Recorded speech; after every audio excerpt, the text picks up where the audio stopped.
সাংবাদিকবৃন্দ, আসসালামু আলাইকুম।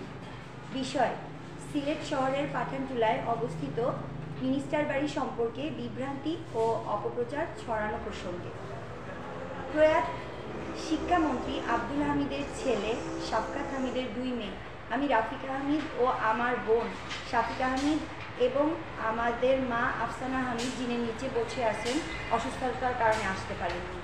আজ আপনাদের সামনে উপস্থিত হয়েছি মিনিস্টার বাড়ি সম্বন্ধে বিভ্রান্তি ও অপপ্রচার রোধে সত্য উন্মোচন করার জন্য। এই মিনিস্টার বাড়ি ও তৎসংলগ্ন ভূমি হেবা ও উত্তরাধিকার সূত্রে আমরা 2 বোন ও আমার মা পেয়েছি আমার বাবার কাছ থেকে। এই জমির বন্টন হয়েছে শরিয়া অনুযায়ী। এখানে আইনগত ও উত্তরাধিকারগত কোনো ঝামেলা নেই।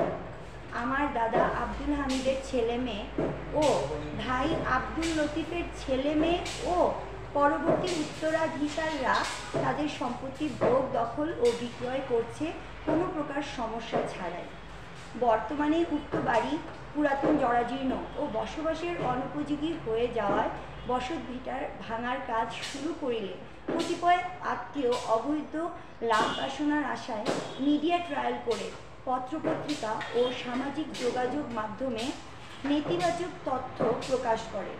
উক্ত বাড়িটি আমি ও আমার পরিবারের বসবাসের একমাত্র অবলম্বন ও আশ্রয়স্থল।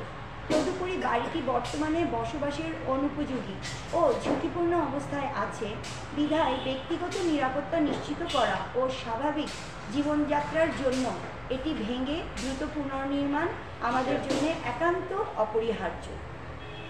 আমরা প্রত্নতত্ত্ব বিভাগ থেকে একটি চিঠি পেয়েছি 26/10/2025 ইংরেজিতে। সেখানে তারা অনুরোধ করেছিলেন বাড়ি ভাঙার কাজ 30/10/2025 ইংরেজি পর্যন্ত সাময়িকভাবে বন্ধ রাখার জন্য। আমরা তাদের অনুরোধকে সম্মান জানিয়ে এখন পর্যন্ত 28 দিন কাজ বন্ধ রেখেছি। বিশেষভাবে উল্লেখ্য যে 30/10/2025 ইংরেজির পর থেকে এখন পর্যন্ত প্রত্নতত্ত্ব অধিদপ্তর আমাদের সাথে চিঠি মারফত কোনো যোগাযোগ করেননি। আমরা তাদের কাছে চিঠিও পাঠিয়েছি, কিন্তু আমরা তাদের তরফ এখন পর্যন্ত কোনো উত্তর পাইনি। বাংলাদেশে কোনো স্থাপনা বা স্থানকে প্রত্নতাত্ত্বিক নিদর্শন হিসেবে প্রত্নতত্ত্ব অধিদপ্তরের অধীনে রেকর্ড হতে হলে দ্য অ্যান্টিকুইটিজ অ্যাক্ট 1968 অনুযায়ী কিছু নির্দিষ্ট বৈশিষ্ট্য ও শর্ত পূরণ করতে হয়, যা এই স্থাপনার ক্ষেত্রে কোনোভাবেই প্রযোজ্য হয় না। এখানে উল্লেখ্য যে বাংলাদেশ সরকারও কখনো ঐতিহাসিক স্থাপনা হিসেবে অধিগ্রহণ বা রেকর্ড করেনি। দ্য অ্যান্টিকুইটিজ অ্যাক্ট 1968 মোতাবেক উক্ত বাড়িটি অ্যান্টিক ও এনশিয়েন্ট হিসেবে গণ্য করার সুযোগও নেই। প্রত্নতত্ত্ব হওয়ার জন্য মূল স্থাপত্যশৈলী ও কাঠামো অক্ষত থাকা জরুরি ও আয়ুষ্কুল সর্বনিম্ন 100 বছর হতে হয়। স্থাপনাটিতে প্রাচীন নির্মাণ প্রযুক্তি, অলঙ্করণ, খোদাই বা শিলালিপি বা অন্যান্য নিদর্শন থাকতে হবে, যা এখানে কিছুই নাই। বরং উক্ত বাড়িটির ছাদ পুরনো হয়ে ভেঙে পড়ায় এখানে আর কিছুই নেই।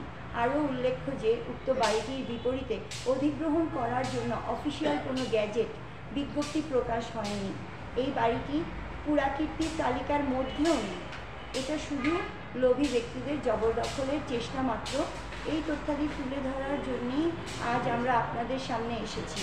সবাইকে অসংখ্য ধন্যবাদ ও কৃতজ্ঞতা জ্ঞাপন করছি। আমি রাফিকা হামিদ। আসসালামু আলাইকুম।